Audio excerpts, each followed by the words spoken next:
Australia's financial services industry has a world-class reputation. It's shown leadership both at an organisational level, at a product level, and I think the Banking and Finance Oath gives us an opportunity to show leadership at a personal level. So when I first contacted the leaders of the industry almost 10 years ago, I actually wrote to them, and I was quite surprised that I had such a positive response and people were so engaged. I had over 80 meetings, individually, one-on-one with chief executive officers, chairmen, board members of retail and investment banks across Australia.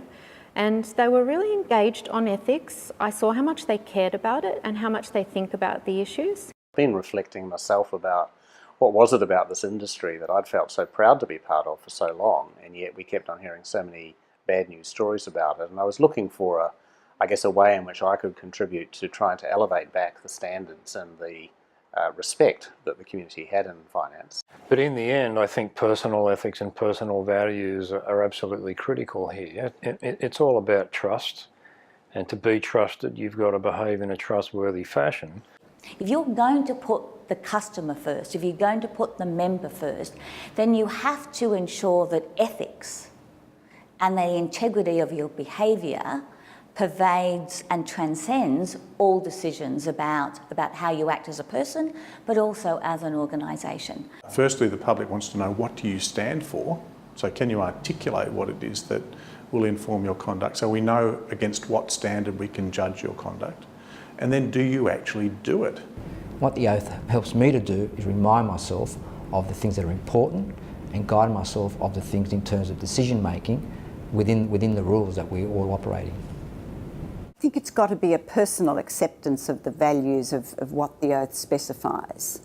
And unfortunately, it has to be a lesson and a reading of the oath that has to be repeated time and time again, because it has to come from within, and once it's on a sufficiently secure basis across multiple people, then you don't have to keep reading it. But I think the industry is at such a point where it has to be reminded very regularly of this responsibility and the position of trust. I think it's important to emphasise that it is an industry initiative. It wasn't created by regulators. It's a unique Australian contribution to promoting ethical behaviour, strong ethical standards in banking and finance. Well, the first thing is we shouldn't underestimate the power of an oath.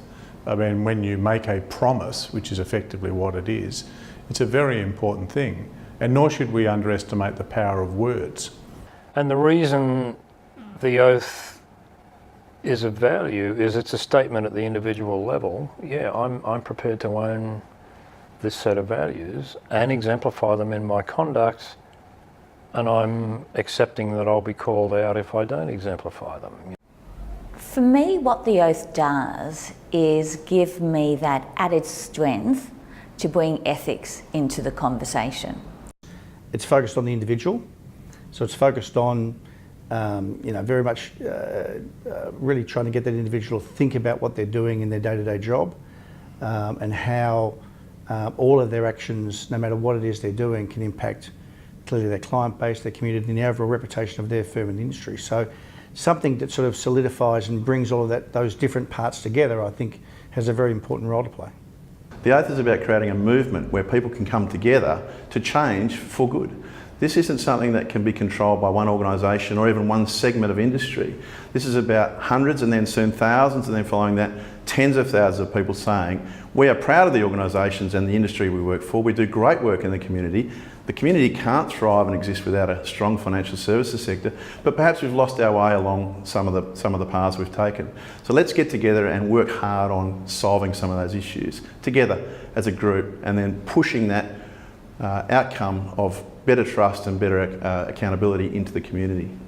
One of the things that stands out to me, that ability to provide that support network at the individual level, and via that support network provide guidance, provide thought leadership, and I think because it covers the whole range of different sectors within the broader financial services industry, it's got a real role to play in being that central counterparty, if you like, for best practice.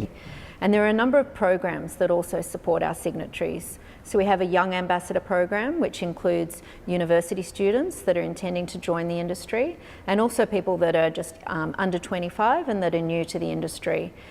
And importantly, they're put in contact with a group we have which is called the elders, which is people that are either retired from the industry or that have been known to be thought leaders whilst they were in the industry. Yeah, one of the benefits, I think, of the oath is that it can serve to humanize the thousands of really hardworking people in the financial services sector. People that every day turn up, want to do the right thing, but sometimes need a little guidance in terms of how to choose between the competing priorities that they face, the competing stakeholders that they're trying to serve. So I think the oath has a real significant role to play in that.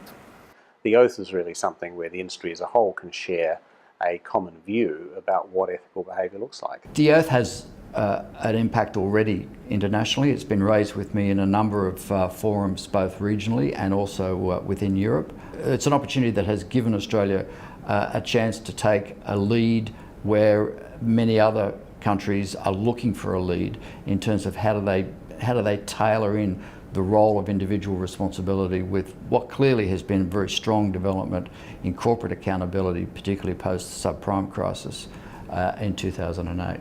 The signing of the Banking and Finance Oath doesn't give you the password to the Oracle. You will still, as an individual, be confronted, perhaps in your career, with difficult ethical decisions. What the Banking and Finance Oath gives you, though, are a set of values and tenets that will help you make a sensible ethical decision when confronted with difficulties. It gives you a mentoring, a network, a framework in which you can share your concerns with others.